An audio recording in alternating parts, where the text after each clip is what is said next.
हमारे साथ बात करने के लिए भाजपा के राष्ट्रीय अध्यक्ष ओम प्रकाश राजभर जी हैं। पीड़ित परिवार से आप मिले हैं, क्या कुछ पीड़ित परिवार का दर्द है और प्रशासन से, सरकार से क्या मांग करेंगे? देखिए, जो परिवार का दर्द है वो तो आपके सामने है। और 3 भाई थे, बीच का भाई था, उम्र 30 साल लगभग थी, और उसके 2 बेटियां और एक छोटा बालक गोद में है। अब उस मामले में पार्टी के नेताओं द्वारा एफआईआर वगैरह करा दिया गया है। जिन लोगों ने उस बच्चे को ले गए घटनास्थल तक लाइन ठीक कराने के लिए, तो वहाँ घटना हो गई। अभी उसी दिन हमारी एसडीएम से भी बात हुई थी, तो उन्होंने कहा भाई परिवार जो पारिवारिक लाभ वाली योजना है और दुर्घटना बीमा का, ये आपके पास पावर है, ये हो जाए। उसके साथ साथ जो विद्युत विभाग की तरफ से, जैसे जो यहाँ के संबंधित अधिकारी हैं या प्रदेश के जो संबंधित अधिकारी हैं, उन लोगों से बातचीत करके इनको न्याय दिलाने का पूरा प्रयास होगा। 2024 का चुनाव सामने है, किसको गले लगाएंगे इस बार?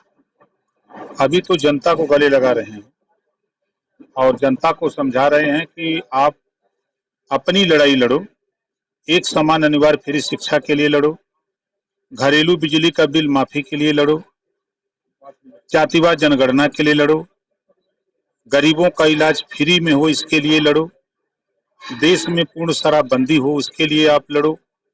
महिलाओं की आधी आबादी है, तो लोकसभा विधानसभा में आधी सीटें आरक्षित हो। आधी आबादी महिलाओं की है, सभी पार्टियां सभी नेता महिला सुरक्षा की बात करते हैं, तो नौकरियों में आधी सीटें इनकी आरक्षित हो जाए। शिक्षण संस्थाओं में चाहे प्राइवेट हो चाहे सरकारी, आधी सीटें आरक्षित हों और फ्री शिक्षा की व्यवस्था हो। इस मुद्दे को लेकर के जनता के बीच में हम लोग घूम रहे हैं और जनता का स्नेह प्यार मिल रहा है। जनता के सुख दुख में हमारे नेता आ जा रहे हैं, हम लोग भी प्रयास कर रहे हैं। और गठबंधन 2-3 महीना रहता है चुनाव का, तभी होता है। तो अभी हम लोग जनता के बीच में हैं और चुनाव का बिगुल जब बजेगा, अभी तो लगभग साल भर टाइम है, फिर उस समय देखा जाएगा। अच्छा, जब भाजपा सरकार इस बार आई पिछली बार, तो कानून व्यवस्था एक बड़ा मुद्दा उत्तर प्रदेश में था। लगातार घटनाएं हो रही थी, एक परसेप्शन बन गया था कि समाजवादी पार्टी की सरकार है, वो उसमें लगातार अपराध हो रहे थे। और इस समय आप कोर्ट में देखिए, पुलिस अभिरक्षा में देखिए, लगातार घटनाएं हो रही, सबसे सुरक्षित कोर्ट माना जाता है। तो इसको आप कैसे देखते हैं? जनता क्या समझ रही है इसको लेकर? देखिए, जुडिशियल कस्टडी में अगर डेथ हो तो ये प्रश्न उठता है लॉ एंड ऑर्डर पे, और हॉस्पिटल में अगर डेथ हो और जज के सामने जहां न्याय मिलने की उम्मीद लोग लगाए बैठे हैं, उनके सामने हत्या हो रही है, तो कहीं न कहीं एक प्रश्न खड़ा होता है कि बड़ी चूक है। चाहे वो पुलिस विभाग की चूक कहें, चाहे जैसे भी, एक बड़ी चूक है। और जहां तक सवाल लॉ एंड ऑर्डर का है, देखिए कोई भी पार्टी सत्ता में आती है तो वो हमेशा प्रयास करती है कि प्रदेश के को हम विकास के रास्ते पर ले जाएं, प्रदेश में हम लॉ एंड ऑर्डर ठीक करें, ताकि हमारी ख्याति हो, दोबारा हम फिर चुनाव जीत करके फिर सत्ता हासिल करें। हर पार्टी का ही प्रयास होता है, उसी में ये लोग भी प्रयास कर रहे हैं कि एक चीज तो हमने, भाई हम भाजपा की तारीफ नहीं, लेकिन योगी आदित्यनाथ जी की बात करेंगे कि जो बसपा और सपा के नेता मायावती जी और अखिलेश जी को वो अंधविश्वास कहते हैं, अंधविश्वास था, उनके अंधविश्वास को निकाल दिया। ये लोग कहते थे कि नोएडा जो जाएगा वो दोबारा रिपीट नहीं करेगा, तो योगी जी दोबारा गए और रिपीट भी कहे। जो अंधविश्वास था दोनों नेताओं को, वो निकल गया। ये बात बस्ती में थी, दूधराम जी बैठे हैं कि जिस पार्टी से चुनाव जीतेंगे उसी की सरकार बनती रही है। बस्ती में भी यह चर्चा थी। देखिए, समय बाध्य करता है। जनता तो सरकार बनाने के लिए कटिबद्ध थी। जिसको सीएम बनना था वो खुद नहीं चाहता था कि हम सीएम बने, तो अब उसमें माननीय दूधराम जी का क्या दोष है? भाई आप नाई गोंड पाल प्रजापति कुम्हार बिंद केवट मल्लाह कश्यप प्रजापति पाल को नहीं पूछेंगे, राजभर चौहान को नहीं पूछेंगे, आप जुल्हा दुनिया अंसारी साईं दर्जी फकीर को नहीं पूछेंगे, फिर आपको लोग वोट क्यों देंगे? हम जहां हैं बस्ती मंडल में 13 सीटें हैं, 3 सुरक्षित हैं। 10 सीटों में 5 ब्राह्मण को समाजवादी पार्टी ने टिकट दिया। चौहान क्यों वोट देगा? राजभर क्यों वोट देगा? निषाद उनको क्यों वोट देगा? अकेले ब्राह्मण की वोट से तो जीत नहीं सकते। तो ये सोच नेतृत्व के पास नहीं हो पाई कि हम ठीक है, हम उनको 2 टिकट देते, 3 और लोगों को देते, 3 जातियां खड़ी हो जाती, 4 जातियां हो जाती। तो ये सोच न पैदा होना, सरकार न बनना, ये सबसे बड़ा कारण है। अच्छा, कुछ महीने पूर्व रामचरितमानस में तमाम सारी चौपाई को लेकर विवाद हुआ था, उसमें आपने बहुत निष्पक्ष तरीके से अपनी बात बेबाकी से रखी थी। आदिपुरुष एक फिल्म आई है, उसके संवाद को लेकर लगातार लोग अपनी प्रतिक्रिया दे रहे हैं और तमाम तरीके ऐसी भाषा का उपयोग किया गया है जो कहीं ना कहीं एक जो है जो छवि हमारी बनी, चाहे रामानंद सागर जी की रामायण है या और भी जो इस पे तमाम सारी रचनाएं हुई हैं, उस पर क्या प्रतिक्रिया आपकी? देखिए, जो जिस फिल्म की आप चर्चा कर रहे हैं, इस पर तो हम तो समझते हैं कि सेंसर बोर्ड के जितने अधिकारी कर्मचारी हैं उनके खिलाफ मुकदमा होना चाहिए। ये किस बात के लिए वहां बैठे हैं, तनख्वाह किस बात के लिए ले रहे हैं? ये जब फिल्म पास करते हैं तब फिल्म दिखाई जाती है, तो फिर जब ये बिना देखे आंख मूंद करके फिल्म कैसे पास कर देते हैं? एक कल्चर हो गया है देश में कि फिल्मों में कुछ ऐसी चीजें डालो कि जो जनता में हलचल हो, विरोध हो और फिल्म ज्यादा से ज्यादा कमाई हो। कई फिल्मों का हमने देखा कि उसका विरोध होता है तो बहुत ज्यादा रुपया कमाती है फिल्म। इस कल्चर से भी सेंसर बोर्ड के यहाँ से लोग अनुमति ले लेते हैं, जैसे जुगाड़ पानी बना के।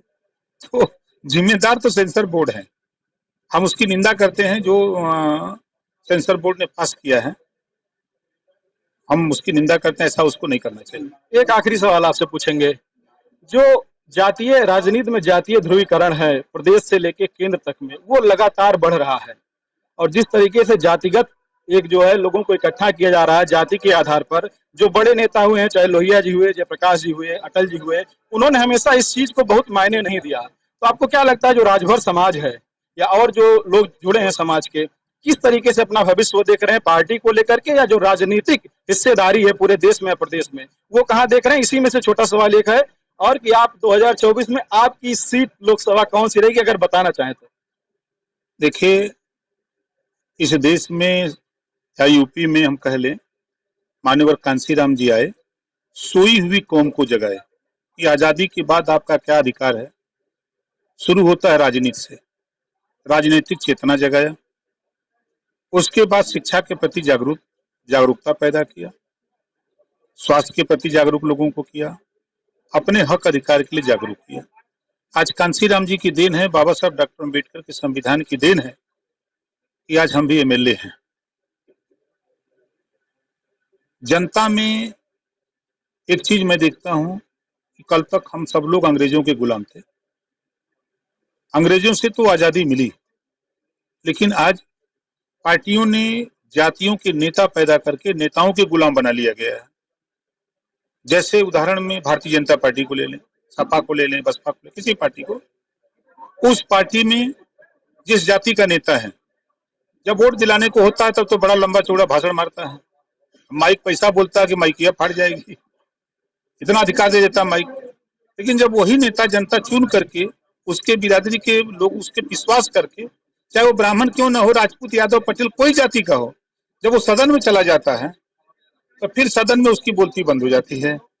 मैं इधर 6 साल से देख रहा हूं, आपने सदन के अंदर देखा होगा कि मुख्यमंत्री को कहना पड़ा कि गरीबों के इलाज के लिए सबसे ज्यादा अगर ईमानदारी से काम कोई किया तो ओम प्रकाश राजभर ने किया, सबसे ज्यादा रुपया इन्होंने गरीबों के इलाज के लिए दिया, मुख्यमंत्री को कहना पड़ा।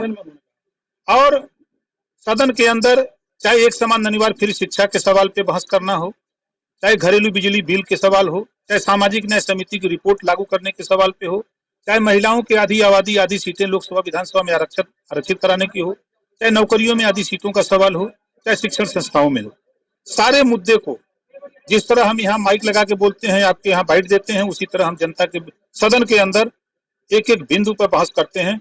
जब हम बहस करते हैं तो जातियों के नेता बैठ के मुस्कुराते हैं, उनकी हिम्मत नहीं पड़ती कम से कम इस बात को लेकर खड़ा हो जाए।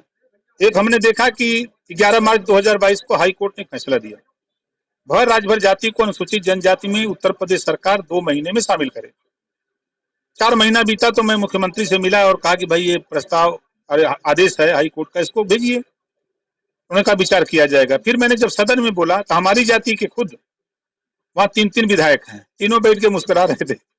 अब भाषण आके बस्ती में मारेंगे तो लगेगा कि अब्बा कुल दिया देंगे। तो जहां लड़ाई असली होनी है वहां ये जातियों के नेता जातियों को गुलाम बना करके रख लिए हैं और इनको हिस्सा दिलाने के लिए उनकी जबान नहीं खुलती है।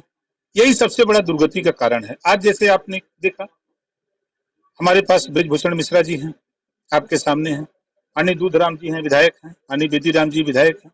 आप यहाँ देखेंगे तो हर जाति के लोग आपको हमारे साथ, हमारी कोशिश हो रही है कि अपनी अपनी कौम को आप जगाओ, जो उपेक्षित है, वंचित है, शोषित है। भाई हम कह रहे हैं कि घरेलू बिजली का बिल अगर 300 यूनिट बिजली फ्री हो जाए तो खाली भरने के तो मिली नहीं, पंडियो जी की मिली, बाबू साहब की मिली, यादव जी, सबको मिलेगी ये सुविधा। एक समान अनिवार्य फ्री शिक्षा हो जाए तो सबको मिलेगी। अगर आधी आबादी महिलाओं की हिस्सेदारी का कानून बन जाए तो कोई जरूरी नहीं कि एक जाति को मिले। देश में जो आधी आबादी महिलाओं की हिस्सेदारी का कानून बन जाए तो कोई जरूरी नहीं कि एक जाति को मिले। देश में जो आधी आबादी महिलाओं की सभी जातियों की महिलाओं को मिले। तो लड़ाई सबकी है। आप जाओ समाज में समझाओ अपने अपने कि भाई हम सबकी लड़ाई है, हम सब लोग इस लड़ाई अगर पसंद है तो सब लोग मिलकर लड़ा जाए। और जहाँ तक सवाल 24 का है, हम लोकसभा का चुनाव लड़ेंगे, ठीक है, क्योंकि जो यूपी में आनंद है, यूपी से दिल्ली का रास्ता जाता है, इस नाते हम यूपी को ही बांध के रखना चाहते हैं। मतलब गले लगाएंगे कन्फर्म है? नहीं, वो नहीं, हम गले लगाने का सवाल नहीं, हम यूपी की राजनीति बहुत बेसब्री से इंतजार हो रहा है कि आप सीधे कुछ पत्ता बोले। नहीं, देखिए हम आज भी कह रहा हूँ, हमारी पहली प्राथमिकता मायावती जी, अखिलेश जी, सोनिया जी, नीतीश जी, जयंत जी एक मंच पे जिस दिन हो जाए 2 घंटा पहले हमको बता दें कि फला जगह हम लोग इकट्ठा हो रहे हैं, तो उन लोगों से पहुंचने से पहले ओम प्रकाश राजभर वहाँ मंच पे होगा। कार्यकर्ता भी वहाँ में वो भी कुछ बोल नहीं रहे, पता चले हम किसी से कुछ कह दें, बाद में वो चीज ना हो। देखिए इनको विश्वास है कि हमारा नेता हमारे लिए लड़ रहा है। बाबा साहब डॉक्टर अम्बेडकर जी के बाद मंत्रिमंडल से इस्तीफा दिया तो ओम प्रकाश राजभर सामाजिक न्याय के मुद्दे को लेकर सदन में जितना, अगर वो 7, 9, 11 बंटवारा हो जाता, आज इसमें से तमाम पढ़े लिखे नौजवान या उनके बच्चे या जो नौजवान हैं, वो कोई बाबू होता, कोई सिपाही होता, कोई चपरासी होता, कोई बीडीओ होता, कोई सीडीओ होता, कोई एडीओ होता, तो वो आरक्षण के दायरे में जो रिजर्वेशन है 27% वो बांट दिया गया जाता, तो उसमें तमाम सुविधाएं जिनको नहीं मिल रहा उनको मिलती। तो ये चीज़ की लड़ाई अगर प्रदेश में देश में कोई लड़ रहा है, ओम प्रकाश राजभर के अलावा किसी की हिम्मत नहीं है। इस नाते इन लोगों को विश्वास है कि हमारा नेता जो कर रहा है सही कर रहा है। देखिए हमने किसी को ये नहीं कहा, सूचना हुई कि नेता आ रहे हैं, आज सैकड़ों की संख्या में यहाँ विनोद जी के उनके भाई के नेतृत्व विभाग में वहाँ सैकड़ों की संख्या में। तो जहाँ भी हम जा रहे हैं, चाहे एटा इटावा कन्नौज कासगंज, हम चाहे सहारनपुर बागपत, आगरा मथुरा जाएँ, चाहे झांसी बादा चित्रकूट हमीरपुर जालौन उड़ई जाएँ, चाहे हम जिधर भी जाएँ, इसी तरह का है कि लोगों को विश्वास हो गया है कि हमारा नेता हमारे लिए लड़ रहा है।